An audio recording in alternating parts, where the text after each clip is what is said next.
Jugador, arquero, en ese orden, ídolo, producto, fenómeno de marketing y una referencia para hablar del juego y de cómo se vive el juego, cómo se vivía hace 40 años y cómo se vive ahora.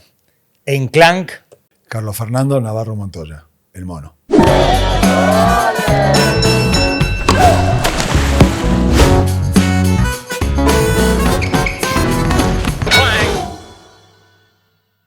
bienvenido Carlos Fernando Mono Navarro Montoya a Clank. ¿Cómo va todo? Todo muy bien, Juan Pablo, un placer. Hace tanto tiempo. ¿Cómo va todo? Muy bien. ¿En qué etapa de tu vida estás, cercano a los 60? Una etapa de disfrutar. La gente me hace disfrutar mucho lo que yo he sido como futbolista, por el cariño, por el respeto, por el afecto.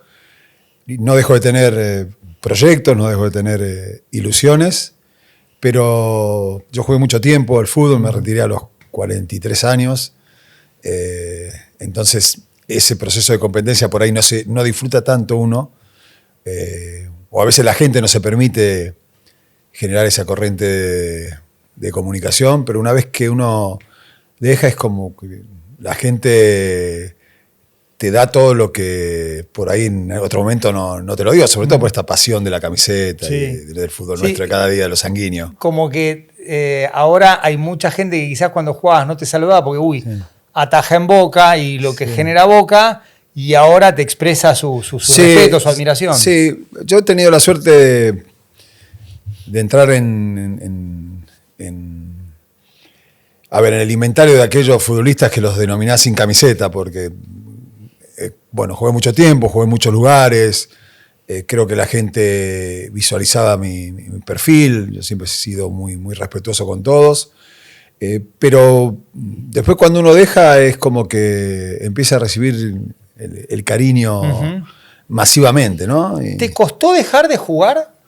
No ¿Te costó el después? No me costó el después, por supuesto que me costó dejar de jugar, porque uno lo quiere estirar lo máximo posible, siempre y cuando dentro de un margen de competitividad, ¿no? Lógicamente. Pero como yo jugué tanto tiempo, me fui preparando. Y aparte el último año yo sufrí una lesión de ligamento cruzado, la única lesión en mi vida, y eso obviamente aceleró el proceso. ¿La única lesión en tu carrera fue? Sí, la única lesión. ¿Habías tenido algún problema muscular? ¿No? ¿Nada? Jamás. ¿Sí? Cuando comencé en inferiores tuve una lesión porque, viste que a veces cuando entrenamos los arcos están sin red y yo me agarré el palo, me resbalé, caí sobre el gancho de la red, pero era muy pibe. Y después me fracturé la mano, pero también cuando me iniciaba. Pero durante mi carrera profesional nunca tuve... ¿Nunca tuviste problemas musculares? No. ¿Genética? ¿Hacías trabajos preventivos? ¿Te cuidabas? Yo creo que un poco de todo. Genética, en primer lugar, porque viene con nosotros, pero después yo me cuidaba mucho. Yo era hiperprofesional. Sin llegar a la obsesión, porque para mí toda obsesión es tóxica, pero sí me cuidaba muchísimo. ¿Qué hacías? Porque en esa época no estaba como reglamentado o impuesto el trabajo de prevención, por ejemplo. Lo que me obligaba a cuidarme mucho era que entrenaba muy bien. Era muy exigente en los entrenamientos. Entonces eso genera un desgaste que te obliga a tener una buena recuperación, el máximo de los cuidados, dentro de la no obsesión tóxica, cuidarme en las comidas. ¿Siempre te cuidaste en las comidas? Siempre me cuidé en las comidas sin dejar de darme un gusto, pero por supuesto que me cuidaba porque entendía que era parte de mi profesión. Tu viejo fue arquero, Ricardo Navarro, y estaba atajando en Medellín, en Nacional de Medellín, cuando vos naciste. Sí, exactamente. Es accidental. Bueno, a ver, es correcto lo que vos decís, pero ya mis papás, mi papá y mi mamá, ya estaban acá en Argentina. Entonces, mi mamá estaba sola porque es colombiana. Claro. Y quiso ir a tenerme rodeada de su familia. Ajá. Por eso nací en Medellín, en Colombia. Okay. Y a los 3 meses ya estaba en la Argentina. O sea, naciste en Colombia porque tu mamá quería, digamos, que vos nacieras rodeado de la familia. Exacto. No, y mi papá también, porque él tenía mucho cariño por Colombia. Sí. De hecho, mi primer nombre, Carlos, me lo colocan por mi abuelo. y por Carlos Gardel. Mirá. Yo soy nacido en Medellín, en el barrio de Buenos Aires. Así que bueno, por eso mucha gente cree que yo no tengo nacionalidad colombiana, por ejemplo. Claro. Yo soy argentino. ¿Y cómo llegas a atajar en la selección colombiana? Porque en aquel entonces existía la posibilidad de poder jugar en la selección Colombia. Yo era muy joven. Sí. Y bueno, ahí me convocan y bueno, también estaba que yo ya había sido comprado por el América de Cali. Entonces había dado una serie de circunstancias que hacía que inclusive yo en el año 86 voy a jugar a Independiente Santa Fe. Claro. Entonces, una serie de circunstancias que hicieron que yo jugara para la selección Colombia. ¿Jugaste un partido? Yo jugué 3 partidos. 3 partidos. Siendo menor de edad. Con menos de 18 años. ¿Y eso después te impidió atajar para el seleccionado argentino? Exactamente. ¿Cuán cerca estuviste de atajar en la selección? Muy cerca. Daniel hizo mucho esfuerzo para que yo pudiera estar en la selección. Pasarela. Daniel Pasarela, perdón. Estamos hablando del año 94, cuando él asume. Sí, a partir de después que él asumió, inclusive hay un congreso en la FIFA en la cual se hace una votación a ver si se modificaba ese tema. No se modificó en ese entonces, sí se modificó a raíz de mi caso, se modificó en la FIFA y ahora hay muchos futbolistas que jugaron una selección y después en otra. Claro. De hecho, necesitas 3 partidos oficiales para blindarte. Exactamente. Correcto. Y fue tu caso el que sentó jurisprudencia. Exactamente. Mirá. Sí. ¿Y cómo seguiste esas negociaciones para atajar en la selección después de aquel Mundial 94 en el que fueron Goico e Islas, terminó atajando Luis? Y había como un espacio vacío a conquistar de el arquero del seleccionado, después de Neri, después del Vasco y del propio Luis. Sí, por lo menos desde mi estilo, desde mi lugar, de cómo yo entendía el arco, como yo entendía el arte de atajar y jugar, había un espacio, porque los arqueros que había eran todo de un estilo diferente, muy diferente. Parecido. Había un Entre contraste. ellos distinto al tuyo. Exactamente. Entonces Daniel quería tener una opción dentro de la línea que yo tenía como arquero. Uh-huh. A mí me parece que la regla del pase al arquero que no la puedo agarrar con la mano es de las más importantes y menoscabadas, como que se le da menos importancia de lo que realmente tiene. Para mí fue fabulosa. Para mí fue fantástica porque desde el lado del juego, en general colectivo, permitió que existiera una dinámica que no existía antes, que no se perdiera tanto tiempo, algo que hoy en día se tiene que corregir. Hoy en día los arqueros somos protagonistas de interrupciones seriales en el fútbol. Y yo creo que eso hay que modificarlo. ¿Cuáles? La de tirarse permanentemente, de llamar la atención del médico, ¿no? De parar el partido. Yo creo que el árbitro no puede oficiar de médico, entonces es lógico que llame a los facultativos. Pero creo que todo el tiempo que detiene el partido el arquero, por este tipo de circunstancias, tiene que ser después repuesto. Recuperado. O sea, el tiempo total. Sí. No el descuento que se hace, que nunca alcanza a generar un tiempo de recorrido como se juega en las grandes ligas. Nosotros jugamos a veces 27, 26, 25 minutos totales de un primer tiempo. A veces 21. A veces 21. Sí. Creo que el grotejo más grande creo que fue un partido en Recoguar que se jugaron 18, 19 minutos. Sí. Entonces nosotros tenemos que apuntar, si queremos tener una liga de elite, entre muchas cuestiones, es a jugar arriba de los 31, 32, 33 minutos. Sí, es difícil tener una liga de elite con 30 equipos. Muy difícil. Es otra de las cuestiones de Juan Pablo a corregir. Porque además el fútbol argentino históricamente fue competitivo. O sea, siempre. Argentino Junior ganó la Copa Libertadores antes que River. Sí, correcto. Racing la ganó antes que Boca. Estudiantes la ganó 3 veces en la década del 60, del 68 al 70. O sea, en aquella década del 80 fueron campeones. Ferro, Independiente, Argentinos, River y Boca en el arranque, en el Nacional 81 y el Metro, después River en la 85-86, o sea, Newell, Central, siempre hubo muy buenos equipos, no fue una liga de 2 o de 3, como puede ser la española, por ejemplo. No, a ver, no hay argumento posible que sostenga que con una liga de 30 equipos el fútbol argentino va a ser más competitivo. Claro. Siempre lo fue. Sí. Porque el fútbol argentino es competitivo por el carácter que tiene el futbolista argentino, por la rebeldía que tiene el futbolista argentino, además de su capacidad técnica, ¿no? Porque de aquí salieron 3 de los 4 mejores jugadores de todos los tiempos. Sí. ¿Cómo llegas a Vélez? ¿El arco es por herencia o por vocación, teniendo en cuenta que tu viejo era arquero? Yo creo que hay una influencia genética, no hay una imposición de parte de mi papá, nunca me dijo tenés que atajar o me trajo los guantes o algo de eso. Fue una vocación. Yo siempre lo digo, yo soy un arquero vocacional. Porque a veces ser muy buen profesional, claro que es un elogio y claro que es bueno, pero muchas veces implica hacer cosas que no te gustan. En cambio, alguien que realiza una actividad por vocación es porque disfruta todo lo que rodea y lo que tiene esa profesión. En mi caso, yo me siento un jugador vocacional. ¿Y dónde nace esa vocación? En mi barrio, en Floresta, en la placita Vélez Sarsfield, donde jugaba con mis amigos, en el baldío atrás de la estación Floresta. ¿La placita Vélez Sarsfield, la que está sobre Avellaneda? La que está sobre Avellaneda, que está la iglesia de la Candelaria también. Yo viví en San Nicolás de Avellaneda mucho tiempo, desde mis 6 años a los 15. Bueno. E iba a jugar esa placita. Claro. Sí, bueno, yo empecé viviendo en Joaquín Ben González y Bacacay. Claro. Ahí a la vuelta. Estudié en el licenciado Maro Fernández, Bacacay entre San Nicolás y Emilio Lamarca. Claro, yo fui al Emilio Jiménez Zapiola. Al Zapiola. Más cerca de tu casa. Claro, sobre Joaquín Ben González. Mirá vos, sí. Y ahí nace tu vocación de arquero, en la placita. Total. Yo tenía 2 distracciones en mi infancia. La pelota y la bicicleta. ¿Verdad? Y ocupaba mucho más tiempo la pelota.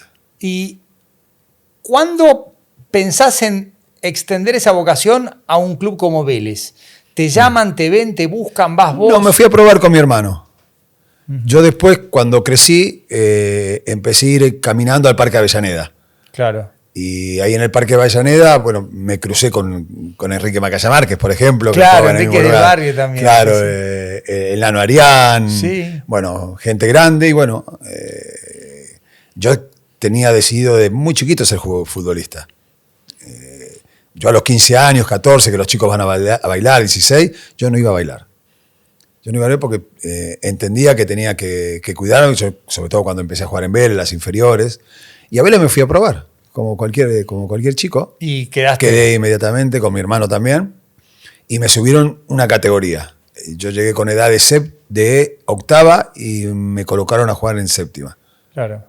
Y vos debutás en el 84, claro, con Temperley. Sí, exactamente, que me pone de titular el Coco Basile. Coco, ¿qué te dice Coco ese día? No, el Coco era... Yo tuve la suerte de cruzarme con tipos que los grandes acontecimientos lo hacían vivir con naturalidad. No sé si adrede o no, es como que si había algún tipo de compromiso, de presión, es como que no te la transmitían, ¿no? Entonces, me lo dijo naturalmente, se veía en los entrenamientos que yo podía llegar a jugar, hasta que me dijo, mira, el domingo vas a jugar vos. Y yo lo tomé con mucha naturalidad. ¿Y no te dijo nada más? Nada más. Y vos sabés que el Pato Pastoriza, cuando me coloca en la primera de Boca, sí, que debutamos contra River, me dijo más o menos lo mismo. Ahora vamos a ir a ese momento porque viene después de una historia tremenda vinculada con el Loco Gatti, pero en tu debut el gol lo hace Bianchi. Claro. Gana 1-0 Vélez. Fue compañero de Carlos. ¿Cómo era Carlos de compañero como futbolista? Porque, a ver, tenemos un registro muy potente de él como técnico, pero Bianchi hizo casi 500 goles en su carrera. Claro. Era un delantero tremendo, un olfato, un conocimiento del juego, una simplicidad que después llevó a su rol de entrenador. Pero ¿cómo era como compañero, como jugador? Claro, yo tuve la fortuna de tener grandes maestros. Mi primer maestro fue mi viejo, ¿no? Pero después yo llegué a Vélez con 15 años y me recibió don Alfredo Bermúdez, que era un maestro del fútbol juvenil. Después... La primera práctica con la primera división es con el Toto Lorenzo. Claro. A mí me convoca el Toto Lorenzo. Yo tenía, creo que 16 años. Yo no podía ser ni el 10º arquero de la primera. Pero el Toto veía en mí algo y me convocó. Y yo siempre recuerdo, el primer entrenamiento cuando me vio llegar me echó del entrenamiento. ¿El Toto? El Toto. ¿Por qué? Me echó. Me dijo, vaya a cambiarse y vuelva. Si no, no va a entrenar. Me dijo así. ¿Pero vos estabas cambiado? Claro, yo estaba cambiado. Parece que yo imitaba mucho al Loco Gatti. Claro. Entonces yo llegué con una bermuda, una media abajo, una media arriba. Bueno. Y cuando vuelvo, me llama. Y bueno, yo te imaginaba en ese entonces, que creo que lo trataba de usted al Toto. Yo ni hablaba, lo escuché. Y me dice, ¿Sabe por qué lo mandé al vestuario nuevamente? No, nada, no decía nada. Lo mandé al vestuario porque ustedes tienen que entender que Hugo Orlando Gatti ya existe. Usted tiene que ser Navarro Montoya. O sea que él sabía todo, había sido. Sí, no, claro. Había estado con Loco en Unión y en Boca. O Y sea, aparte me había visto a mí, por eso me convocaba. Claro. Entonces me dio un mensaje. Hermoso. Creo que ejemplificador Sí. y de una formación tremenda, ¿no? Y me dice, yo sé que usted no, me dijo, es más, yo sé que usted hoy no puede ser el arquero de primera, pero para mí usted tiene, mirá la visión del Toto, con los años y con el desarrollo, usted va a ser el mejor arquero del mundo, me dijo. Mirá vos. Pero usted tiene una edad en que tiene que observar mucho a Pumpido era el arquero titular. Mire mucho, me dijo, observe mucho, escuche mucho y hable poco, me dijo. Un maestro. Un maestro. Un maestro. Y Carlos iba en esa dirección. ¿No? Claro, y bueno, yo te decía, mira, en ese plantel estaba Carlos, estaba el Beto Alonso, estaba Neri Pumpido, estaba Daniel Killer, estaba Pedro Larraqui, estaba Juan Carlos Bujedo, gente muy, muy grosa. Claro, ¿no? estaba el Beto en ese Claro, Vélez. muy grosa, Sí. y que a mí me ayudaron muchísimo, me enseñaron mucho ¿Y qué te enseñaron? a comportarme, a relacionarme.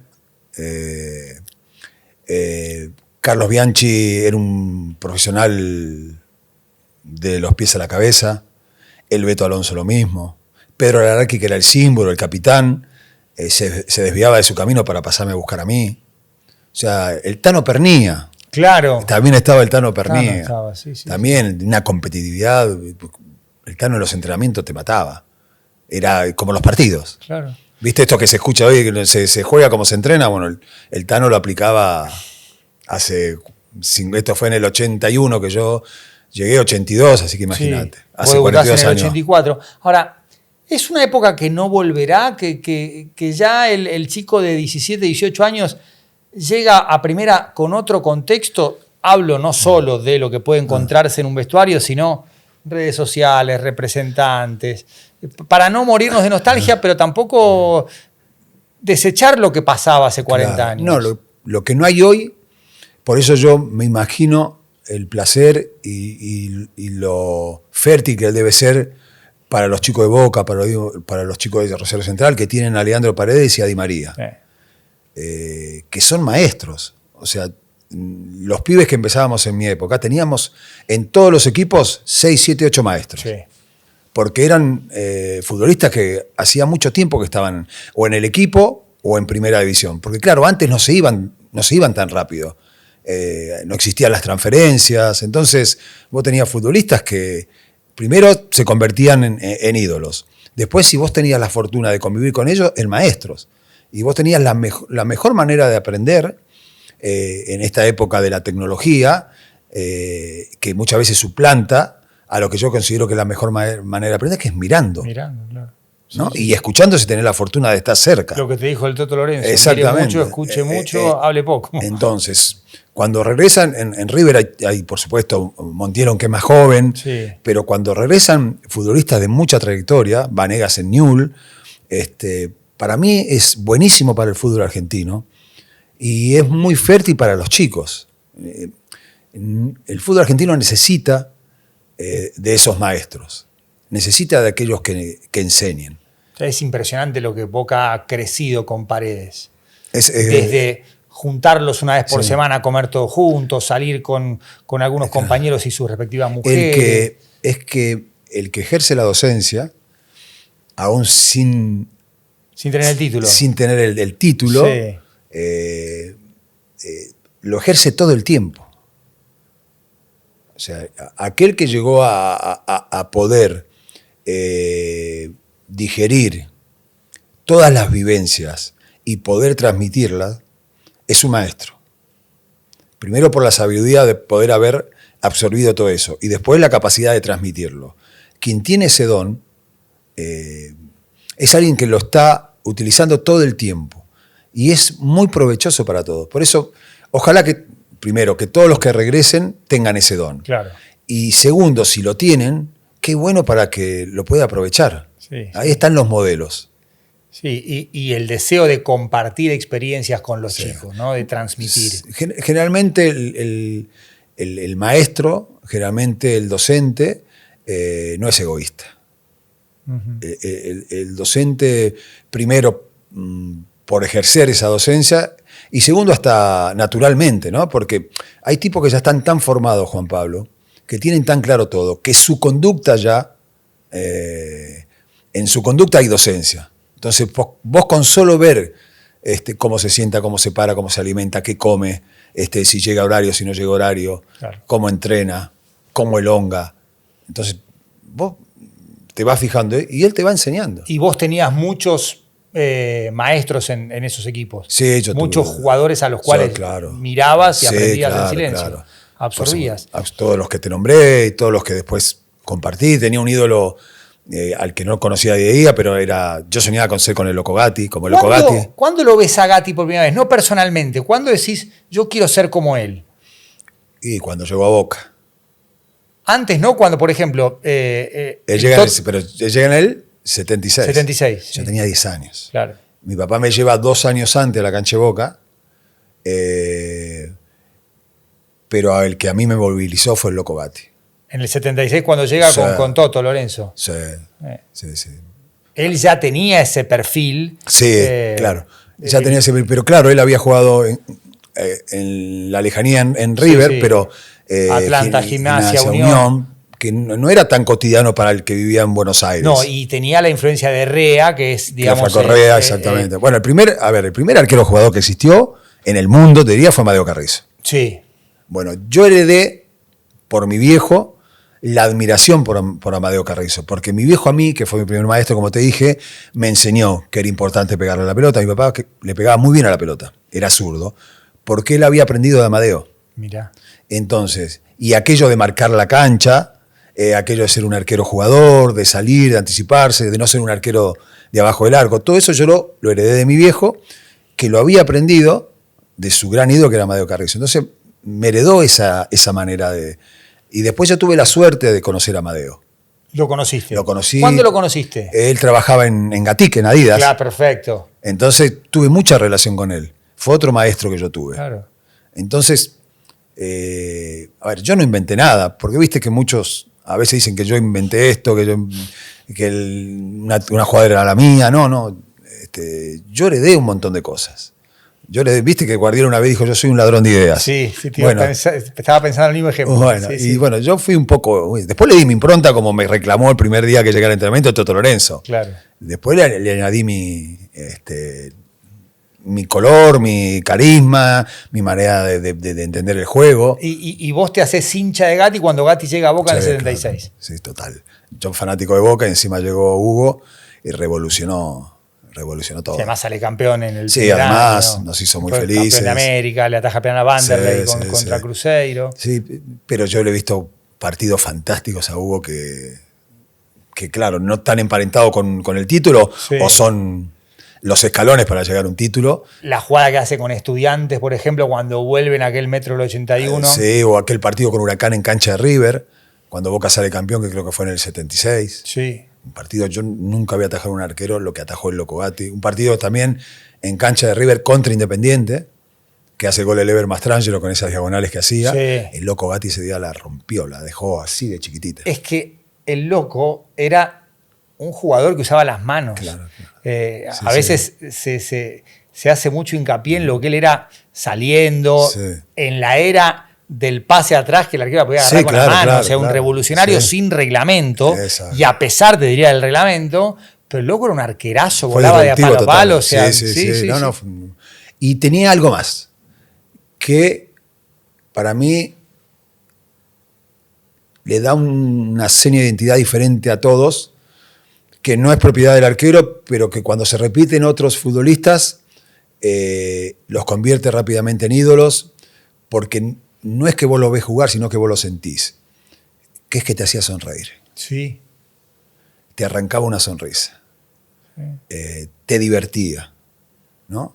Y eso es un arma poderosa, porque no hay hincha, por más que sea del máximo rival, que pueda ser invulnerable a eso. Y fue showman también. Claro, pero, por eso. las publicidades diferentes de... Creo que fue el primero que empezó a utilizar el marketing. El marketing, sí. Con la propaganda del Jet. Del Jet, claro. La publicidad de Ginebra Bols, o sea, estamos hablando de algo contracultural, o sea, hoy hasta es moneda corriente, pero en ese momento no. Fue un precursor, fue un adelantado. ¿Cómo te enteraste de su muerte? Me enteré, yo hablaba mucho hablo con sus hijos, sobre todo con Lucas. Lucas hablaba con él. El tiempo nos acercó muchísimo. Él tuvo una pérdida irreparable, que es la pérdida de Nacha. Ya sé. Y a partir de allí el loco, para el loco fue muy mortificante encontrar una sola copa de vino a la noche y no las dos que encontraba toda su vida. Sí. Nacha fue muy importante para él. Sí. Y lo que fue un accidente doméstico, pasé con el perro, se cayó, se rompió la cadera, lo hospitalizaron, un virus, pero él ya no estaba fuera. Ya se quería ir. Tenía el alma débil. Tenía el alma débil. Vos llegás a Boca, me acuerdo perfecto, porque yo era muy chico, iba a ver a Víctor Hugo y a todo su equipo en Radio Continental, y viene Tony Pintos, con el legendario bigote, y en una pausa le dice a Víctor Hugo, tengo 2 incorporaciones, Navarro Montoya y Martino. Que el Tata iba a ir a Boca y al final no fue. No, al final fue Marangoni, ¿no? Claro, al final fue Maranga. Y él anuncia ahí, en el programa yo había ido de fan de Víctor Hugo y todo el equipo, y anuncia tu llegada. Y vos llegás ahí para competir con Gatti, o sea, vos querías lo que el loco tenía. Sí. Y era tu ídolo. ¿Cómo manejaste vos la situación? ¿Eso los distanció? ¿Qué pasó en el momento en el que Pastoriza, tras el gol de Silvano Maciel, que también en paz descanse, con Armenio Boca, dice, bueno, loco, no jugás más, juega el mono? A ver, el loco me recomienda a mí. Claro. El loco me recomienda a mí. Ahora, cuando yo comienzo a jugar, sí, él se distanció. Para mí era imposible distanciarme de mi ídolo. Claro. Para mí era imposible distanciarme de aquel que motorizó mi niñez, mi adolescencia. Era imposible. Él era de declaraciones fuertes, alguna que otra hizo, pero eso jamás manchó la idolatría que yo tenía por él, jamás. Yo tenía claro que hasta podía ser natural su enojo. Claro. ¿No? Y que el enojo no era... Yo era la persona que lo estaba reemplazando, pero no era conmigo, era con la situación. ¿No? Después, con el tiempo, él lo entendió, él lo digirió y nos acercamos mucho. ¿Te dijo algo? Le pude dar el abrazo que siempre le quise dar. ¿Te dijo algo cuando empezó a acercarse? No, el loco no era de hablar, el loco no era de decir cosas. No. Pero había signos, había síntomas, había gestos. El de hablar, bueno, él habló siempre de mí, pero yo ya notaba un cariño especial. Y después, cuando nos hablábamos por teléfono y cuando nos encontramos, ese abrazo, que para mí fue hermoso, creo que curó todas las heridas que tenía él. Claro. Porque yo no las tenía. Y me imagino que ese abrazo tiene mucho de historia, más allá del momento en el que se lo dieron. Sí, total. Había total. como mucho tiempo aparte yo estuve pasado. al tanto de muchas cosas, porque él en la pandemia la pasó mal, estuvo internado. Yo me enteré que se escapó del hospital. No sabía. Sí, ¿Se escapó del hospital? En plena pandemia se escapó del hospital. No. Pero el loco. El loco. Sí, se escapó. Sí. Un loco muy cuerdo. Sí. Un loco muy cuerdo. Sí. Pero bueno, tenía esas cosas, ¿no? Él siempre dijo, yo era un tipuraño, un indio del campo. Y bueno, yo estaba muy en contacto con él, ¿no? Para mí siempre fue un placer estar en contacto con él, y en esta última etapa de la vida, de la suya, haberme reencontrado con él, para mí fue hermoso. Sí, digamos, no digo despedida, pero fue como un reencuentro que por suerte se dio en vida. Hay personas me hubiera dolido, sí, con un vínculo que se interrumpe y que después se muere uno de los dos, y si me hubiera gustado, bueno, por lo menos lo pudieron hacer. Claro que sí. No, sobre todo porque él tomó esa situación, vuelvo a repetir, claro, con el dolor lógico, ¿no? Claro. por ahí mucha gente que no vivió esa época. El Loco Gatti fue un ídolo total. Sí. O sea, el Loco Gatti es Maradona, el Loco Gatti es Bocini, el Loco Gatti es Alonso, ese tipo de ídolos, ¿no? Entonces, claro que fue duro para él quedar relegado. Hay algo que une las dos trayectorias y es, más allá de que el Loco fue el León de Kiev en el 76 y tuvo grandes actuaciones y había sido tercer arquero en el 66, no tuvieron los dos tanta presencia en la selección, vos nula por esos partidos con Colombia, como lo que la trayectoria en clubes y el rendimiento y la vigencia hubiera merecido. Es verdad, pero, a ver, no sé el Loco. Yo creo que hay futbolistas que... Porque el Loco, no sé si su gran objetivo era jugar un mundial, no lo sé. A mí me hubiera encantado jugar un mundial. Pero como te dije antes, trascendieron las camisetas. O sea, su figura fue tan fuerte que aún no ganando un mundial, a pesar de que hizo todo el proceso previo, eso para mí no maquilló en nada su tremenda trayectoria. Su legado también. Y el legado, por supuesto, ¿no? Claro. El Pato te dice que vas a dejar contra River después de la derrota con Armenio. ¿Cuándo? Sí. ¿Cuán cerca del partido te lo dice? No, el jueves. El jueves. Cuando hacemos fútbol. Antes de hacer fútbol. Ahí en la práctica. En la práctica. Me llama antes de hacer los equipos y me dijo que iba a jugar yo. Y yo el Pato después fue mi amigo. Fue el único entrenador con el que terminé generando una relación de amistad.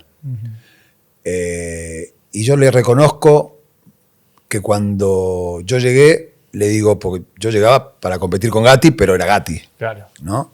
Con todo lo que significaba. Y yo lo único que le pedía al Pato era que si yo le demostraba que estaba mejor que Hugo, que confiara en mí, que se la jugara conmigo, que yo le iba a responder. Y yo recuerdo textual, su respuesta fue, Monito, porque me decía Monito. Monito, conmigo va a jugar el que yo crea que está mejor. Y cumplió.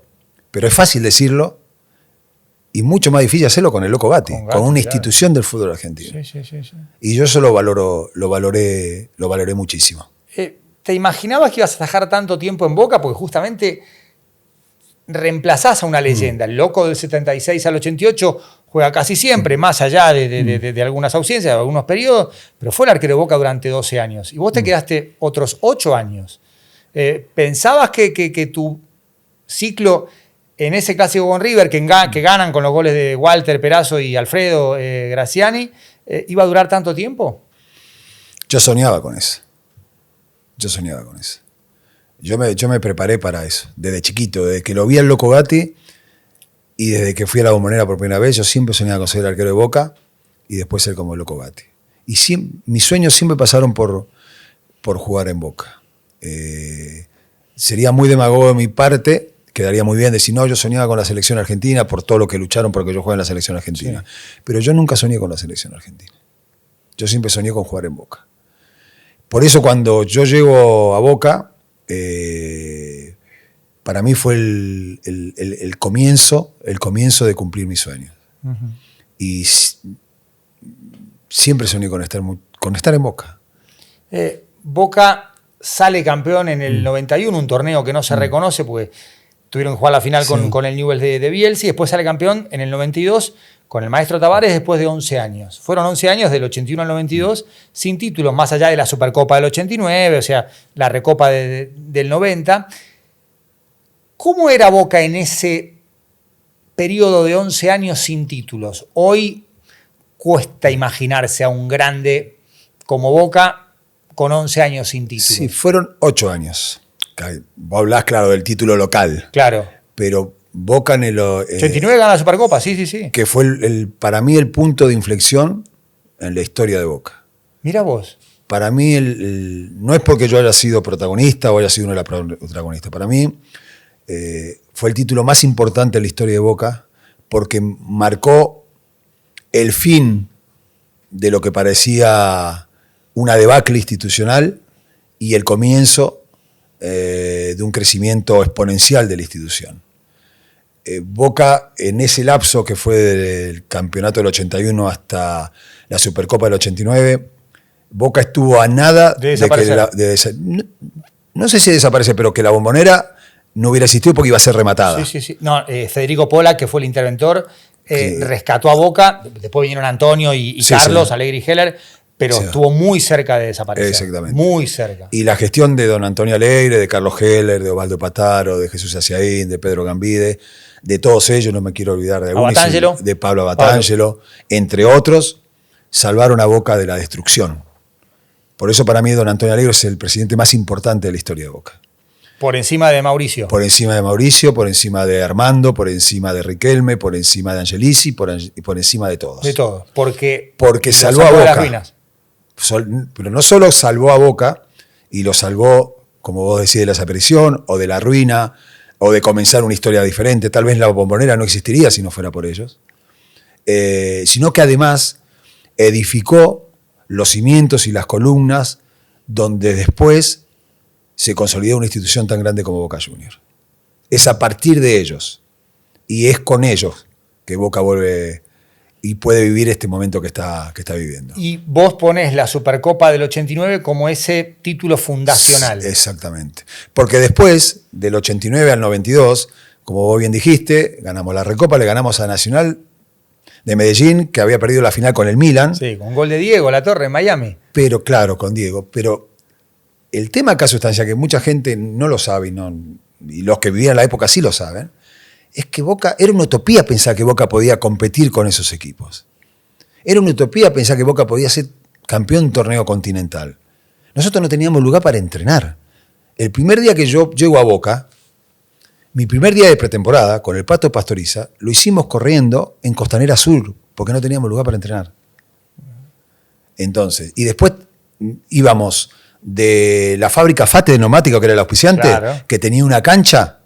Ahí íbamos a entrenar, y otra vez íbamos a un colegio militar, y otra vez la candela estaba inutilizada, íbamos a la Bombonera, no existía Casa Amarilla, algo que generó don Antonio Alegre y Carlos Heller y toda la comisión directiva. Entonces... ¿Iban a Setia en algunos entrenamientos?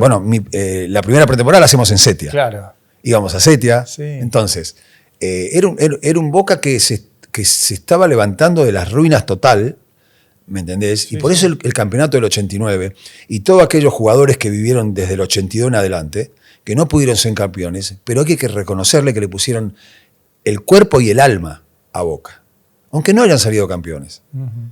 Y yo quiero acordarme de ellos, porque yo pude salir campeón del 89, porque todos estos, los que tuvieron anteriormente, se bancaron la camiseta con la tinta china, no tener donde entrenar, no tener ropa, no tener un montón de cosas, ¿no? Entonces, claro, la nueva generación que vivió del 2000 para adelante, el proceso de Carlos Bianchi, después el campeonato de Russo, ahora que Boca sale campeón seguido, tal vez no conocen, pero deberían estudiar la historia de Boca para darse cuenta de dónde venimos. Nunca hay que olvidarse de dónde venimos. No.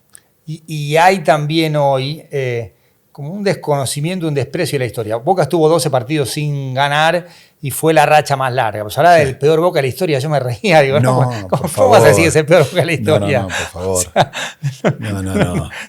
Es que hay una porción de la sociedad, sobre todo los chicos que hoy intervienen mucho en el debate en redes, que no vieron realmente lo que era un club muy, muy complicado. Claro, yo voy a la cancha de Boca desde del 72, empecé a ir. Y todos los domingos del 74, porque yo ya tenía 8 años, era más grande. En el 72 tenía 6 años. Y yo viví toda esa época. Y antes, las que la vivieron, claro, hubo una época del 60, gloria buena, pero hay una historia, o sea, Boca... es un monstruo singular. O sea, quienes crearon a Boca en 1905 creo que no tenían ni idea de lo que estaban creando. No. Ni creo que lo hubieran soñado tampoco, ¿no? Tampoco. Entonces hay una historia que hay que conocer. Entonces yo sé que en Boca siempre se viven los extremos, ¿no? Tanto en el éxito como en la derrota.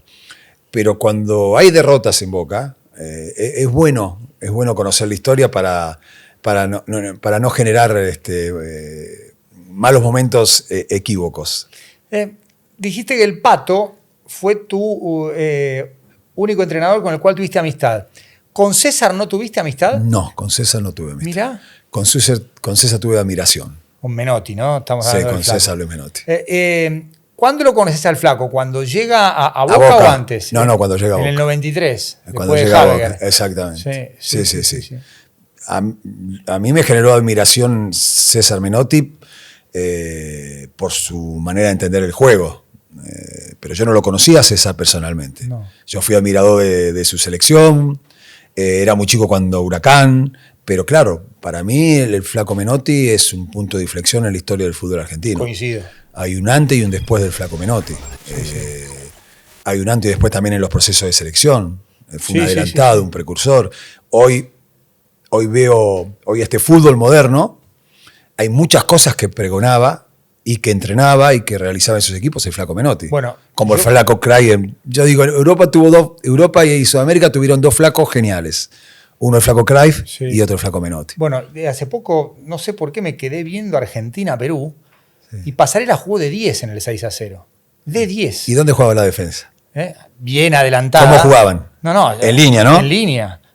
¿Hoy cómo juegan todos los equipos con sus defensores? También, o sea, pero en ese equipo o en ese partido, el Tolo juega más de central con Luis Galván y Daniel juega de 10. El famoso volante central que ahora se inserta. Exactamente. Eso lo hizo el famoso Gallego. tapón. Sí. Claro, y Daniel por su perfil fue a ocupar una posición de mediocampista. Exacto. O sea, ese movimiento que hoy se ve en muchos equipos, o ese reciclaje en el partido según las condiciones de la posición de los jugadores, eso lo hacía ya el Flaco Menotti. Bueno, y el Flaco Cruyff. El Flaco Cruyff con la influencia de Rinus Michel, ¿no? Por aquel Holanda. Y de Kovacs. Que dirige al Ajax en la década del 70. Exactamente. ¿El futuro del fútbol está en el pasado? ¿En un montón de cosas que vivimos? Siempre muchos de los grandes cambios que existieron en los últimos tiempos en el fútbol no son cambios, son reciclajes. Uh-huh. Es recomponer, obviamente sin descoyunturarlo, recomponer cosas que se hacían antes. La famosa línea de 3, esa es la W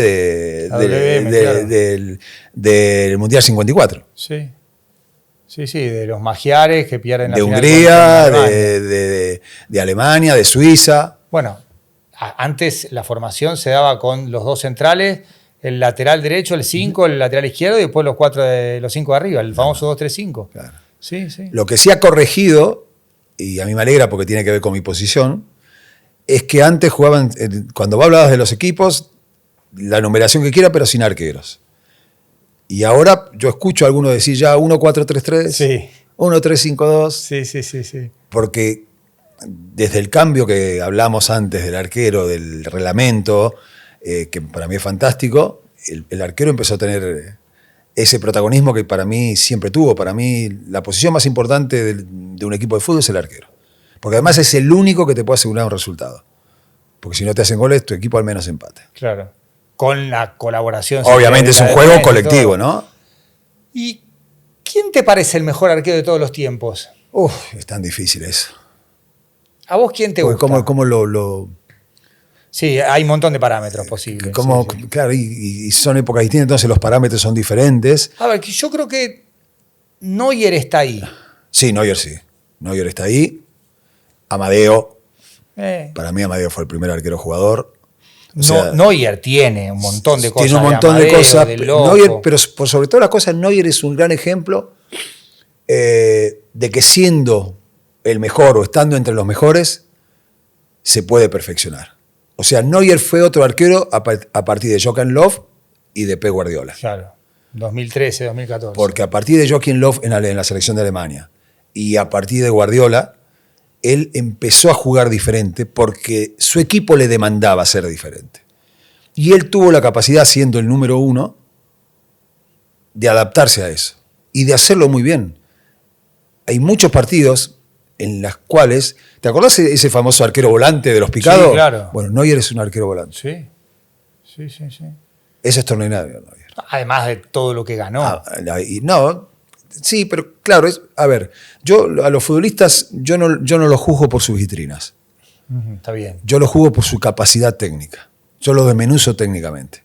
Porque esto es un juego colectivo, no es Claro, tenis. sí. Entonces, por ahí al tenista sí lo podés juzgar por las vitrinas. Absolutamente. O un argumento más. Sí. ¿No? Pero al futbolista no. Pero yo, por ejemplo, a Neuer lo veo muy despegado de otros arqueros como Casillas, Buffon. No, sí. Pero despegadísimo. Pero él se despegó. Sí, él, sí. Y se despegó de grande. De grande, sí, de los Porque, más claro, 30. tuvo la influencia de estos dos entrenadores. Pero, por ejemplo, volviendo a los mejores, para mí, Loco Gatti, el Pato Filiol, obviamente, sin dudas, Amadeo. Nombraste 3 argentinos. Sí, para mí hay 3 argentinos, sin duda, entre los mejores de la historia, con Ley Yassim. Sí, yo ahí no lo vi, pero... Claro. Yo vi a un arquero ruso muy bueno, Rinat Dazaev. Dazaev, claro, sí. Muy sí. bueno, muy 82, completo. 86. Que yo lo colocaría... Yo lo colocaría entre los mejores. De ese estilo de dominar más arco que área. Claro, porque el arquero europeo generalmente, salvo contadas excepciones, Molina, por ejemplo, del Atlético de Madrid, El Loquillo Molina, sí. Son generalmente más de área chica que de área grande. Sí. ¿No? Pero eficaces igualmente, ¿no? ¿Qué tiene que tener un buen arquero para vos? ¿Qué mirás en los arqueros? Y este es bueno. Quizás hasta contra la opinión mayoritaria que te dicen es muy bueno y decís no es tan bueno. O al revés. A ver, hay cuestiones que tienen que ver con la subjetividad, porque tienen que ver como yo entiendo el juego. Claro. Y cuando hablamos de la subjetividad, yo miro el posicionamiento. ¿Qué mirás del posicionamiento? ¿Dónde está parado? Para mí es clave, claro. Para mí es clave el posicionamiento.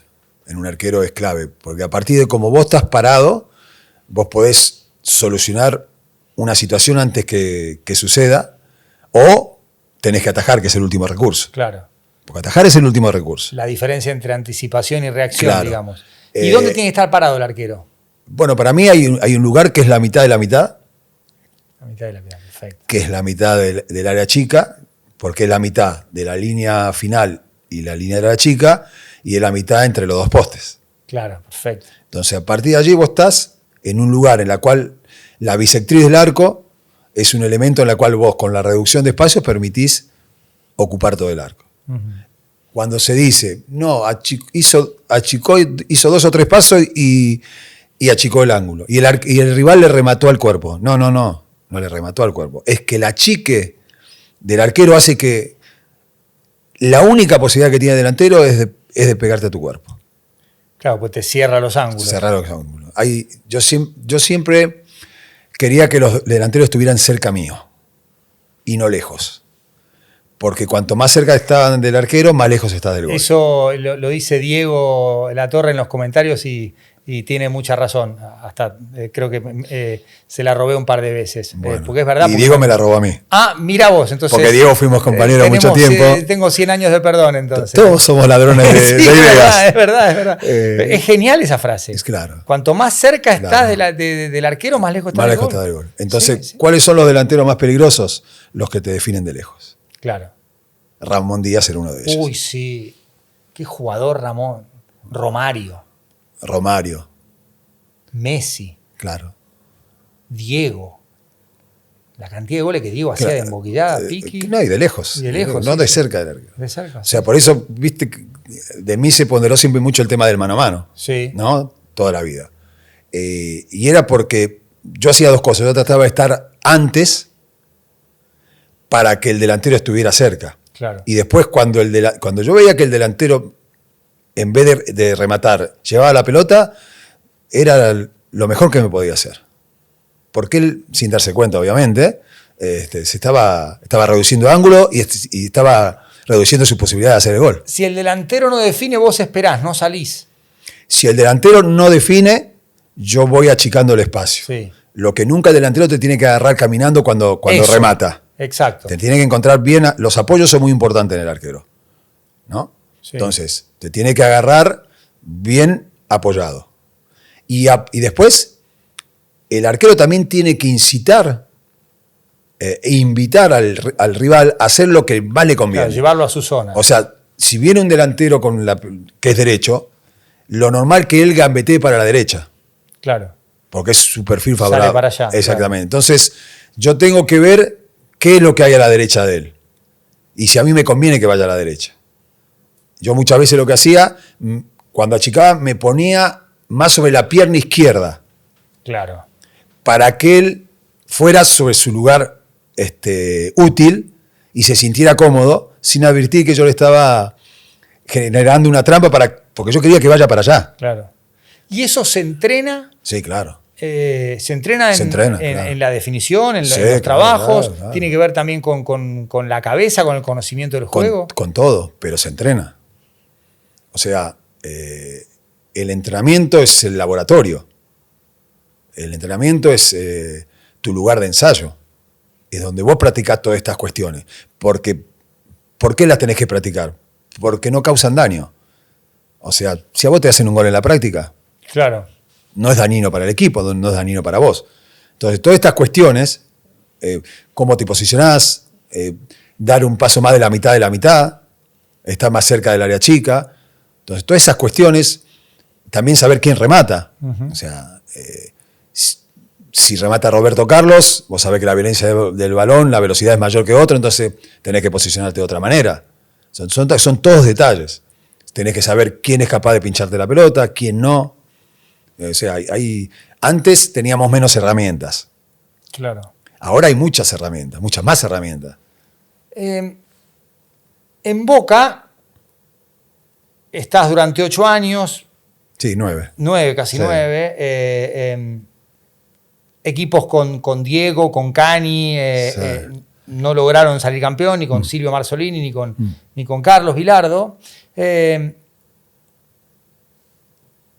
¿Registrás el momento en el que te vas de Boca, te la ves venir, sabías que era una cuestión de tiempo? ¿Cuánto tuvo que ver Carlos? ¿Cuánto tuvo que ver el contexto en un momento? Me acuerdo en Mar del Plata, vos, Javier, McAllister, Fabri discutiendo premios con Mauricio en el primer torneo de verano en el 96. ¿Cómo fue tu proceso de la salida de Boca? A ver, yo creo que hubo un proceso con Carlos que no fue bueno. No fue bueno no solo en lo deportivo, sino en mi relación con él. Yo no tuve la suerte de tener al Carlos que muchos dicen que era, ¿no? Tal vez porque era mayor, tal vez porque tenía menos paciencia, era más intolerante. Y eso generó una rispidez. Y después, la llegada de Mauricio, el primer año, para él también fue muy duro porque no era un hombre de fútbol. Uh-huh. Llegó con mucha gente que no era de fútbol y tuvimos muchos encontronazos. Y eso fue generando un clima hostil, ¿no? Un clima hostil, donde yo no me sentí cómodo, ni me sentía cómodo, ni ellos se sentían cómodos conmigo. Uh-huh. Yo tenía contrato, yo me podía haber quedado en Boca, o sea, me podía haber quedado, tal vez me mandaban a entrenar, porque cuando llega el Bambino, él me comunica que los dirigentes le habían dicho que yo no... Que eso ya es en el 97. Que enero del 97, que no iban a contar conmigo. Entonces, mi figura era muy fuerte y yo podía haber generado algún tipo de presión, haberme quedado, pero preferí dar un paso al costado, ir a jugar a Europa, que me apetecía vivir la experiencia, no me volvía loco, porque yo estaba seguro que lo que viví en Boca no lo iba a volver a vivir en otro lado. Uh-huh. Pero creo que eso fue lo que sucedió, y creo que a Boca le siguió costando hasta la llegada de Carlos Bianchi, porque después pasó todo el proceso del Bambino, y recién con la llegada de Bianchi, creo que Mauricio encontró a quien pudo canalizar a Boca y llevarlo a donde lo llevó. ¿Cómo te dice Carlos que no vas a atajar y va a estar Sandro Guzmán? ¿Te lo dice él? No, creo que hizo la formación y no me puso, y por otro lado yo ya había tenido discusiones con él. Él igual me convoca, una locura, un día a las 2 de la mañana, esas cosas de Carlos, que me pide que vaya a hablar, que no me tenía que ir de Boca, que yo quería convertirme en su líder, y yo le dije: Carlos, yo no puedo ser tu líder, si vos pensabas muy distinto a mí y vos te conducís de una manera que yo no estoy de acuerdo con los compañeros, con con el equipo. Teníamos muchos puntos distantes. ¿Tenía que ver con tu identificación con César? ¿O era No creo. una cuestión no. de incompatibilidad No, de caracteres? No creo, porque tanto César como Carlos cuando tuvieron que enfrentarse y jamás hicieron mención. No, yo sostengo que al fútbol argentino lo hicieron mucho mal y mucho más mal los bilardistas y los menotistas que Menotti y Bilardo mismo. No puedo estar más de acuerdo con eso. Ellos en su enemistad Se reconocían mutuamente. sí, pero aparte no tenían obsesión, no eran. Hasta te diría que yo no los consideraban enemigos, no se consideraban enemigos. Eran adversarios, habían tenido seguramente un porqué se distanciaron, porque ellos tenían hasta buena relación. Y esto yo me enteré por Roberto Saporiti, Sí. inclusive él fue un nexo muchas veces de ellos. Sí, claro. Pero los que le hicieron mucho daño al fútbol argentino fueron los menotistas y los bilardistas. Y vos formaste parte, no directamente, pero en esa época había como un enfrentamiento hasta a través de la prensa entre menotistas y bilardistas, periodistas también. Sí, claro. Sí, claro que sí. Y por ahí uno, sin quererlo, terminó siendo un disparador o, Sí. O alguien que asusaba más ese tema, pero porque éramos utilizados por los bilardistas y los menotistas, los Sí. que estaban en veredas muy opuestas. Había, bueno, vos que trabajás en los medios, había disputas feroces en los medios. Tremendas, que sí, le sí, hicieron sí. mucho daño.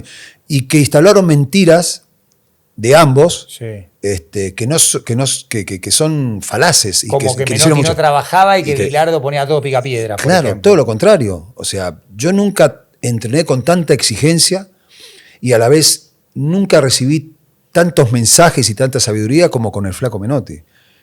Y Bilardo, el mediocampo de Estudiantes de La Plata, era Ponce, era Sabela, era Troviani ¿Y Miguel? y Miguel.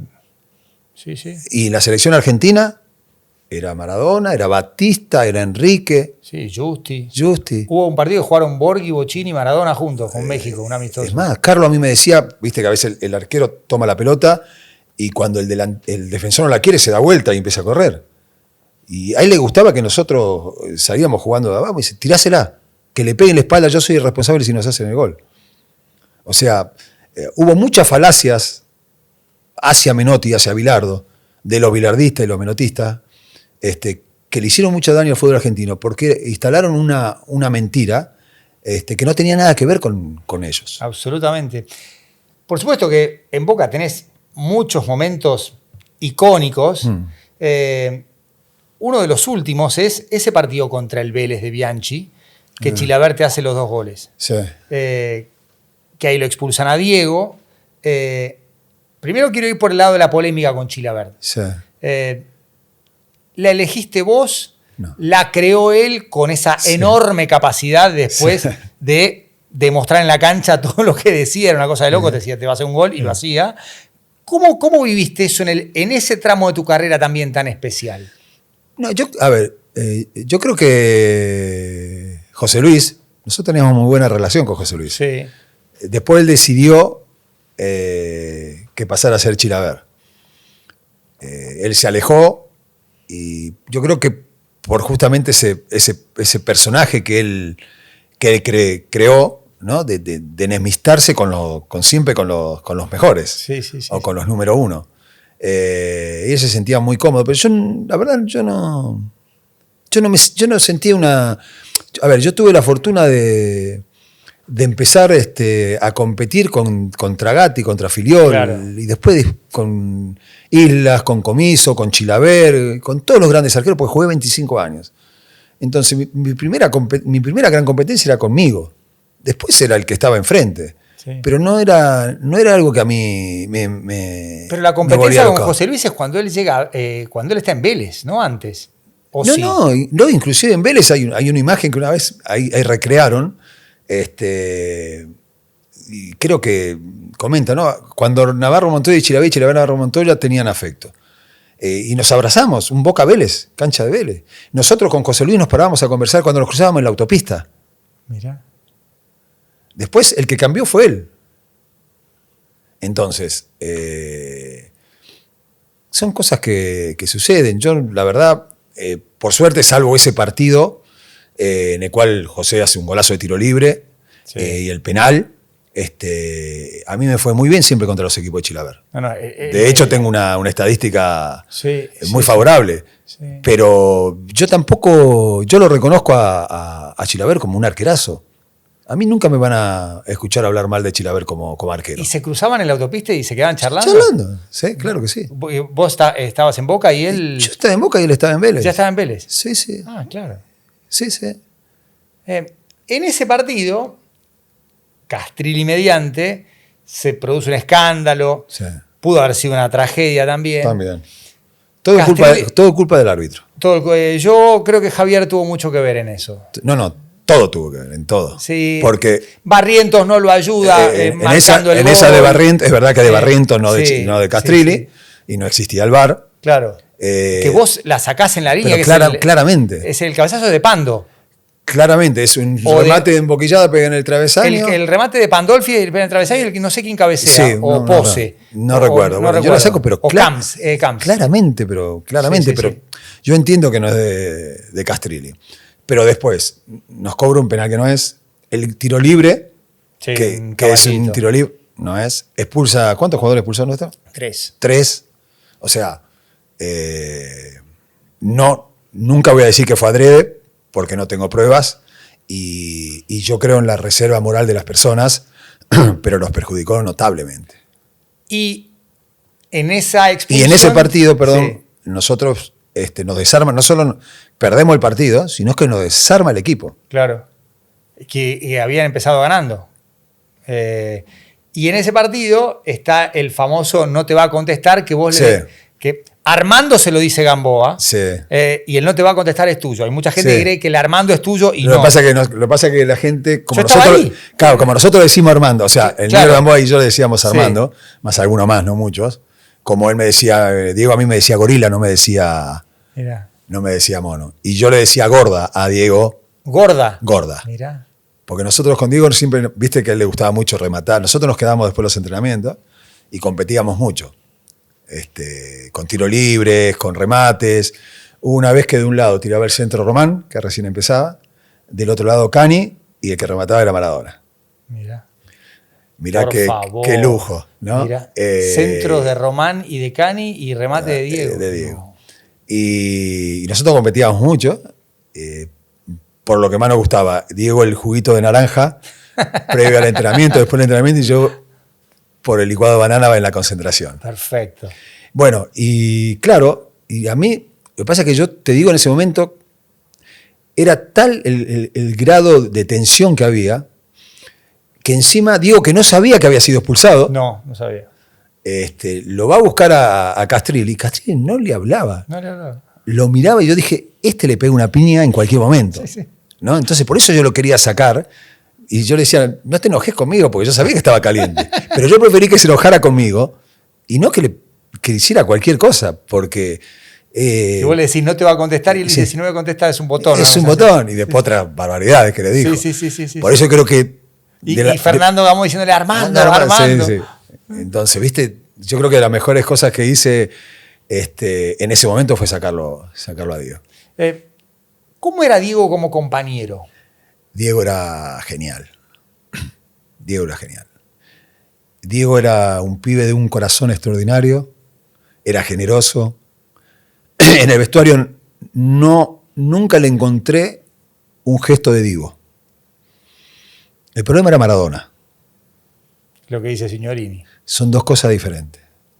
Diego fue toda su vida Diego, el chico humilde, el chico que surgió de Villa Fiorito, que la luchó mucho, que vivió muchas cosas, pero en el vestuario, o sea, Diego existía en el vestuario, Diego existía en la cancha de fútbol, Diego existía en los entrenamientos.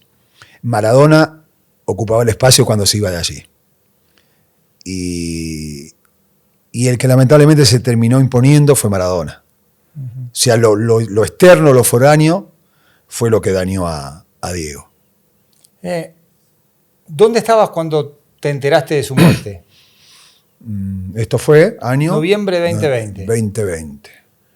Noviembre 2020. ¿Ya estaba la pandemia? Sí. Ya estaba Sí, instalada. la pandemia. La Estaba pandemia en, fue en marzo del 2020. estaba en España. Yo había regresado en agosto, pues yo era director general de las inferiores de Boca, y a raíz de la pandemia se cortó todo, y yo tenía mi familia allá en Madrid, en España, y en el primer vuelo de repatriación pude volver para allá, y me enteré allá. Me enteré estando en mi casa, y yo no lo había visto bien a Diego. Me dolió muchísimo la última etapa de Maradona. Yo creo que Diego murió mucho antes. Sí, la imagen del 30 de octubre del 2020, cuando como técnico de Gimnasia le dan una plaqueta el día de su cumple 60, ahí yo lo vi mal. O sea. No, terrible. Yo creo, no sé si a te va a pasar lo mismo, pero no era Diego. No, me pasó lo mismo. No era Diego. Sí, era Diego. sí. Era Maradona. Era Maradona. Hablaste de Román. Román empieza a jugar en Boca en tus últimos meses. Sí, claro. ¿Qué registro tenés de aquel chico que llegaba de Argentino Junior para jugar más de 5, que de enganche, flaquito, que no la perdía nunca? Él estaba con una bandita de chicos que venían de Argentino Junior, Claro. Suchar, Islas, Sí. Leche La Paglia. Leche La Paglia. Eran los más chicos del grupo, ¿viste? Y yo era el capitán y yo era mucho de estar con ellos, ¿viste? Él siempre fue parco, él siempre fue de pocas palabras, muy observador, muy pensante. Román piensa mucho las cosas y como futbolista ya se veía que era extraordinario. ¿Sí? Sí, era extraordinario. Era extraordinario. Porque veía cosas que otros no veían. Veía cosas que otros no veían. Y obviamente por ver cosas que otros no veían, hacía cosas que otros no hacían. Sí, estaba 2-3 segundos adelantado. Alguien que debuta como debutó con nosotros contra Unión. Contra Unión. Y se hace dueño del equipo. Y es capaz de... ¿Vos atajaste ese partido? Claro. Yo era el capitán. 2-0. La mamá le pide el buzo mío. ¿Sí? Sí. Mirá. Creo que sí. Román siempre me repite lo mismo. La única camiseta que pidió mi mamá de todos los compañeros que tuve fue la tuya. ¿El buzo del camión? El buzo del camión. ¿Cómo sale la idea del camión? Con la empresa que en aquel vestía Boca, que era Olan. Que era Olan. Sí, empezamos a buscar. Ahí sí me gustó la velocidad. Yo me recuerdo que el primer dibujo, porque a mí me gustan las motos, era una moto. Pero no. Y hasta que vimos otros dibujos que había, cosas, pues no existía eso. No. Nosotros fuimos un poquito, o fuimos porque digo que fue una creación, disruptivos, ¿no? Sí, después vino Chilaver con el Bulldog, Sí. pero me acuerdo del Loco Gatti con Sí, Jet. con Jet. Pero hacía el dibujo y... ¿Y vos te involucrabas en el dibujo? Sí, Che, claro, esto me gusta, claro, sí. Mirá. Y yo estaba manejando y la patente eran mis iniciales. No, fue algo que rompió. Yo creo que, a ver, buzos que se han vendido de arqueros, muy poco en la historia del fútbol argentino. Sí. El del Dibu ahora, el de Goico en el 90, el del Pato Filiol en el 70, verde. el verde, el del Loco Gatti, algunos del Loco Gatti, pero como no existían porque él también las hacía, y el mío. Después el de Chila y Burgos con matices. Sí, pero no masivamente no, pero no masivamente. No así que vos ves a los chicos por la calle. O sea, yo hoy en día, cuando voy a la Bombonera, por la calle de la Bombonera, todavía se vende mi buzo. Mirá. Es algo increíble. Increíble. Fantástico. Y de aquel chico que vos veías distinto a este presidente, Sí. hay una esencia de Román que claro. Está. O sea, Sí. Él sigue pensando mucho las cosas. Estoy seguro. Yo he hablado, me he mensajeado, lamentablemente en algunas situaciones nos hemos visto, como fue el fallecimiento de Gatti, el fallecimiento de Miguel. Sí. Nos hemos escrito también, pero así que fuera de esas 2 veces, hace mucho que no lo veo a Román. Siempre venite a comer un asado al predio, sí, voy a ir, decime vos cuándo voy, bueno, lo típico, ¿viste? Cada uno en su vida. Pero yo le tengo mucho afecto a Román, porque es alguien que yo le conozco unos gestos hermosos, de buen tipo. Y es un tipo que piensa mucho las cosas. Gestos no públicos. Gestos no públicos. Y gestos con personas cercanas a él, con personas cercanas mías. ¿Sí? Sí. Y eso habla de una calidad humana que yo valoro. ¿Tiene defectos? Como todos. Uh-huh. ¿Se equivoca? Como todos. Pero es alguien que piensa mucho las cosas, las analiza profundamente. Él jamás se va a dejar llevar por un resultado. Él jamás se va a dejar llevar por una coyuntura. Sí, ni por una opinión, por más intensa que sea. Él va a repensar mucho las cosas. Vive exclusivamente para esto que eligió. Lo que no es bueno para él. No es bueno. No es bueno para él. Hablamos de las obsesiones al principio. Exactamente. Toda obsesión es tóxica. Y él, vivir como vive Boca, estoy seguro que a él le quita cosas.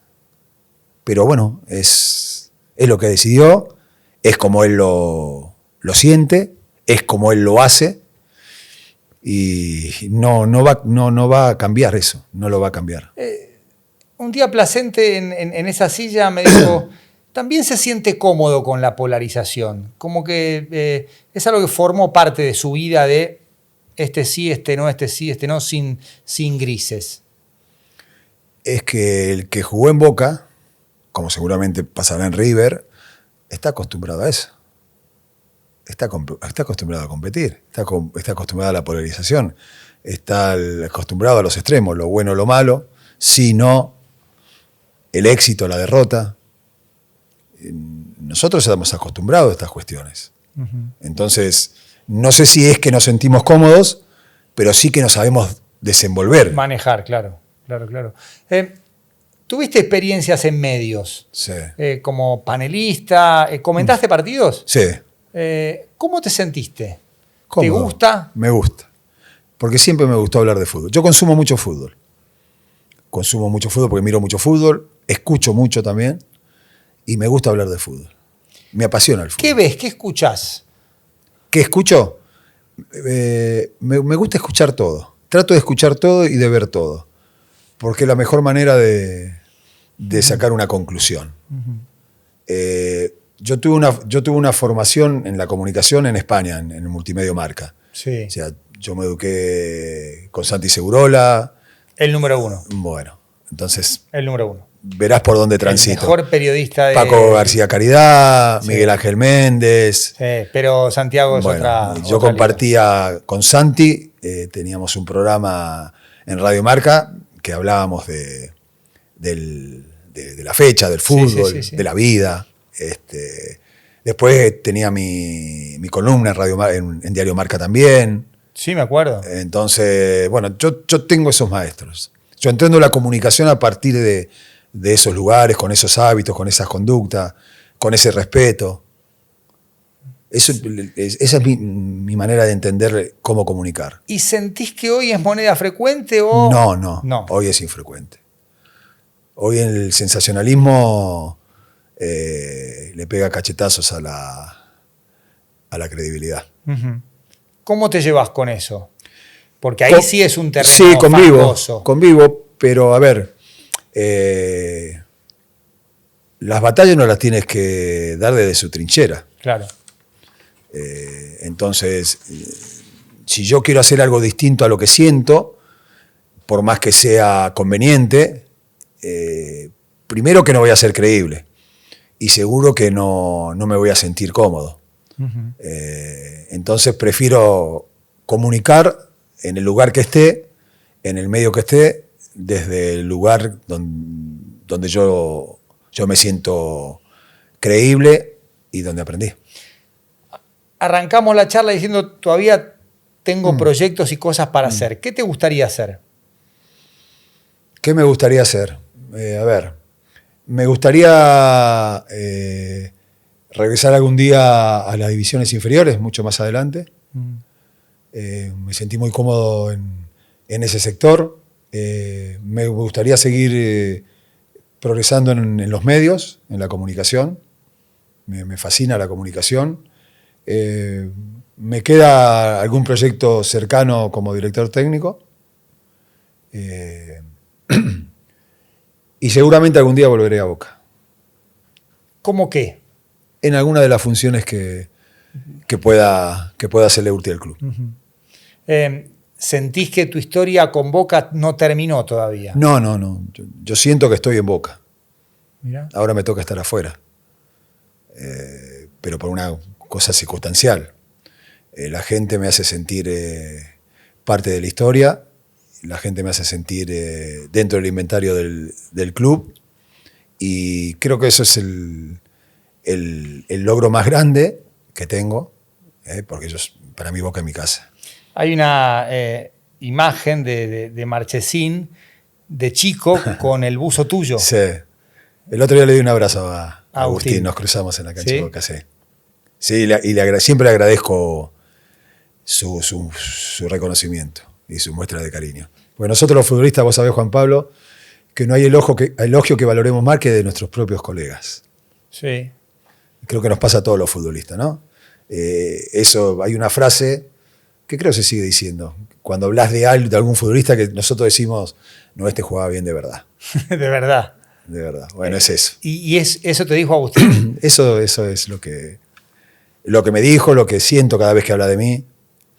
Vos en algún momento dijiste que una de las cuestiones más importantes, creo que estábamos hablando de Menotti o de Cruyff, no sé, el legado. El legado, sí. Bueno, eso es muy importante. Entre tantas cosas que hiciste, por supuesto, en paralelo con tu carrera de futbolista, es la de participar de un capítulo de Casados con Hijos. No me acordaba. Lo tengo acá. O sea, a mí me lo recuerdan permanentemente. ¿Acompañás a Franchella, a Pepe Guillermo, Argento, a hacer sí. una publicidad? Sí. No, fui parte del programa, me parece. No, pero dentro del capítulo lo acompañás a hacer una publicidad. Sí, que patea una pelota de cemento, sí, es muy divertido. Y que Moni Argento te quiere levantar, Florencia Peña. Algo de eso. No, fue muy bien. Es más, se ve habitualmente, lo repiten muchas veces. Yo creo que hay una parte en la que están desacoplados vos y el tiempo. Vos sos un arquero para esta era. Para esta era. En todo concepto, como arquero, como showman, como tipo que también vale la pena escuchar, sin que las luces solamente tengan que ver con tu actuación y no claro. con lo que decís. O sea, obviamente, nadie puede volver el tiempo atrás, pero como que en esta época vos te divertirías mucho dentro de una cancha. Sí, yo me divertía siempre, pero yo creo que me divertiría además fuera de la cancha, o sea, con los medios. Exacto, sí. Por suerte ahora yo digo por suerte porque es una fuente de trabajo, y yo defiendo mucho, yo siempre atendí a todos los periodistas, desde Juan Pablo Barsky al que se está iniciando en su carrera como periodista deportivo, porque yo también me inicié alguna vez, entonces yo respeto mucho el trabajo de los demás. Y es muy bueno que haya muchos medios. No está tan bueno que a veces se transite la calle del sensacionalismo nada más. Sí. Pero bueno, tal vez sea porque estamos esto como que está floreciendo, ¿no? Sí. Estamos como en un apogeo. Falta la depuración. Hay una hormona comunicacional a full. Entonces creo que el tiempo tal vez acomode algunas cuestiones. Sí, como que falta una depuración, porque, a ver, el medio es revolucionario. O sea, antes pasaba todo por la tele, la radio, los medios gráficos, y hoy el streaming, bueno, estamos para un canal de streaming, o sea, claro. De los tantos que hay. Sí. No, y además, con la abundancia de periodistas partidarios, sí, que eso también creo que ha deformado un poco la comunicación. Sobre todo porque sos un medio partidario. Sí. Entonces, a veces es difícil ser objetivo en un medio partidario. Si es que existe la objetividad en una opinión. Pero yo entiendo que haya subjetividad desde la sensibilidad del que comunica. Ahora, cuando hay una subjetividad desde el interés, claro, o de la conveniencia es diferente. ¿Lo ves mucho en Boca, por ejemplo, eso? Sí, claro. Y más con esta grieta que hay en Boca. Sí. Sí, por supuesto. A Boca le ha hecho mucho mal esta grieta. Sí. Le ha hecho mucho mal. Yo creo que Boca debería desacoplar las elecciones de las presidenciales. Votar en otro año. No estaría mal. Porque podría ser las una... últimas 3, la del 2015 no tanto, pero 2019 y 2023 fueron... La última fue tremenda. Sí, sí. De hecho, yo creo que recién ahora se está recuperando. Sí, sí. Sí, yo creo que la previa, o sea, todo lo que llevó a la elección fue muy nocivo y muy tóxico para Boca. O sea, se usaron muchas trampas, se utilizaron muchos medios para no llegar a lo que es lo más genuino y el arma más poderosa que tiene un socio, que es el voto. Sí, y se trató de impedir el voto. Sí, y creo que tuvo un efecto residual demasiado largo. Por ejemplo, todo 2024. Sí, no, y hoy en día también. Yo creo que ahora la llegada de Leandro, Paredes, todo lo que generó Miguel, como que fue sacando un poco... Ahora, estás hablando de esto muy coyuntural, muy cercano. Sí, 2 meses, 3 meses. Ahora pero eso puede, hubo un año y medio. Es como que lo sacó de foco. Hubo un año y medio largo en el que la elección del 23 todavía influía en la... Lo que me preocupa es lo que está por venir. Porque no nos olvidemos que en 2 años hay elecciones. Sí. Un poquito menos. Un poquito menos. Sí, poquito 2 años. 2 años, sí. Entonces, estaría bueno que la grieta no sea el prisma con el cual se ve y se analiza una gestión, ni con el cual se proclama un proyecto. Sí, porque te perdés la posibilidad de analizar, perdés sentido crítico. Y es fundamental para ese tipo de cosas. Tal cual. Y es también como contracultural, decir esto sí, esto no, y no comprar paquete completo. Hoy como que se compra paquete completo. Decir, bueno, yo estoy de este lado y todo lo que está de otro lado aquello es malo. de la descalificación, Sí, el ejercicio de la descalificación permanente. Sí. Y yo creo que en el mundo sigue existiendo cosas que están bien y están mal. Absolutamente. Si hay algo que Juan Pablo Vázquez, que está gestionando Boca ahora, lo hizo bien, hay que reconocerlo, lo hizo bien. Sí. No decir, no, está mal hecho lo que hizo bien. Sí, además porque hay como una ley del según cómo te caiga, que si te cae bien le suscribís todo y si te cae mal le rechazás todo. Claro. O sea, no hay sentido crítico. Seguro. Y allí también los medios de comunicación han jugado un papel perverso. Sí, sí, sin ningún tipo de dudas. ¿Lo pudiste decodificar? Sí, tal cual. Hay comunicadores que están abiertamente para un sector o para otro sector, sin la capacidad de poder ejercer el poder de la crítica objetiva. ¿Lo comparás con aquel menotismo, bilardismo como práctica de denostar todo lo que viniera del otro lado? Sí, es una buena analogía la que haces. Sí. Es una buena analogía. Sí, todo lo que está de aquel lado es malo. Es malo. Y todo lo que está de este lado es malo. Sí. Quizás hoy se nota más porque hay más medios, es más estridente. Claro. Sí, claro. Y creo que hay menos recursos lingüísticos para que el mensaje llegue de otra forma, si querés, más elegante. Hoy está como todo así. Sí, claro. Yo creo mucho en el poder de la palabra. La palabra es poderosa. Y hoy en día la utilización de ese poder está siendo muy grotesco. Muy grotesco. Se peyoriza demasiado el lenguaje. No, el lenguaje. El lenguaje. Hay como una pretensión por la repercusión, los likes, la visualización, el impacto corto, efímero. Sí. Muy intenso también, ¿eh? Muy intenso, pero efímero. Sí, pero hace daño. Sí. Esto es como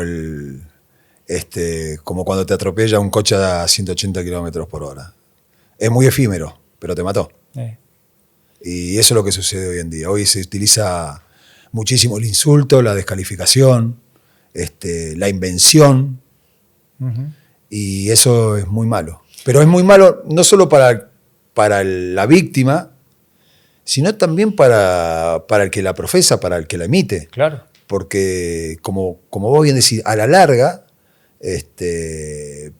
pierde su capacidad de veracidad. O sea, cuando vos hablás de que en Boca se robaron 50.000 camisetas. Claro. O sea, si no vos tenés la prueba... No, que ya no puede existir prueba porque primero que no existen 50.000 camisetas en un club. Claro. Sí. En todas las actividades de cualquier club. Sí. Entonces, es ahí cuando se golpea para mí este don brillante que es el que tiene la capacidad de comunicar. O sea, ustedes los periodistas tienen un don. Y una responsabilidad. Y una responsabilidad enorme. Entonces, es mancillarlo eso. Uh-huh. Entonces, a mí no me puede gustar cierta cosa de alguien y no puedo estar de acuerdo con lo que propone Juan Pablo Varsky. Pero yo no voy a inventar que Juan Pablo Varsky es un ladrón. Claro.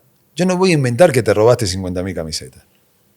Sí, Porque por otro lado, el sentido común, que a veces es el sentido menos utilizado, no amerita que lo utilices. Porque lo único que vos haces es perjudicarte. Pero en el medio, como estamos en un medio en el cual los likes y las visualizaciones son importantes, todo eso prolifera. Y esto es como cuando se rompe un vaso. Bueno, ya no lo podés volver a recomponer. Hace 30 años, cuando Mauricio le gana la elección a Legri Heller, vos decís algo así como: Carlos Heller vuelve a ser un oscuro gerente de banco. Sí. ¿Te arrepentiste de esa frase? ¿O había un contexto que quizás no conocemos y que la inspiró? Tiene que ver con algo que pasó entre Carlos Heller y yo, en el cual Carlos Heller me falló. Para mí Carlos Heller era, no te digo mi segundo padre, pero alguien que yo quería y apreciaba muchísimo. E hizo algo que yo no lo esperaba de él y que nunca se lo voy a perdonar. Ni siquiera ahora. Ni siquiera ahora. Y lo que dije en ese momento era lo que sentía. El tiempo pasó y me lo crucé en la Bombonera. Y nos saludamos. ¿Saludaron? Sí, nos saludamos. Porque, tanto él como yo somos, creo yo, bien educados. No somos mal aprendidos. Pero no se lo perdonaste. No. Tan grave fue entonces. Para mí sí. Para mí sí. Para mí sí. ¿Te dijo algo él? No, yo creo que él eligió la decisión que tomó, la tomó porque no tuvo en cuenta esa relación humana que nosotros teníamos. Fue más frío. Él es una persona fría y calculadora. Uh-huh. Y eligió ese camino. Yo no hubiera elegido eso. Yo hubiera preferido darle prioridad a esa relación y a la condición humana. Mirá vos, hay cosas que pasaron hace 30 años. Sí, pasaron hace mucho. Sí, sinceramente pensé que me ibas a decir: no, sí, estoy arrepentido, fue una calentura de momento. Y no, porque falló como persona. Me falló como persona. Mirá. Sí. No es una cuesta, porque viste en esto van a escuchar y tiene que ver con un tema contractual, ¿no? Contractual. Sí, exactamente. Sí. Sí, me imaginé que venía por ahí. No hay otra cosa. No hay otra cosa. Querido Fernando, la gente de ENA, siempre con nosotros, te regala una bolsa con un montón de productos para tomar. ¿Entrenás, jugás a la pelota? Sí, por supuesto. Estás impecable. Entreno, juego. Sí. ¿Te mantenés activo? Sí, ¿Jugás en el medio o atajás? En arco chico, juego en el medio. Porque no me gusta atajar en arco chico. Toda mi vida detesté atajar en arco chico. Sí, sigue así la cosa. Sí, y cuando hay partido de cancha de 11, sí atajo, sí. Bueno, en esa bolsa la gente de ENA te da todo lo que necesitas para, a esta altura de nuestras vidas, más cerca de los 60 vos, yo tengo 4 años menos, pero necesitamos estar así bien cuidados y la gente de ENA aporta todo. Si me permitís, porque terminamos con esto de Carlos, ¿viste? Eso a mí no me impide lo que yo te decía antes, como te dije en algún momento de la nota. Total. Para mí, don Antonio Alegre, Carlos Heller y todos sus compañeros fueron vitales para que hoy Boca sea lo que es. Y don Antonio Alegre fue el presidente más importante. y Carlos Gele con todo su equipo salvaron a Boca. Sí. Entonces, no lo quiero aclarar porque como fue lo último, Total. Quiero actuar como digo que se debe actuar. Más allá de que haya pasado algo, más allá de que él por ahí me haya fallado, no puedo negar todo lo bueno que hicieron por el club. Querido Fernando, un placer. Bueno, gracias. muchas gracias, la mejor. Para mí. Y un honor que haya venido acá a Clank. Bueno, gracias. Lo mismo digo. Gracias.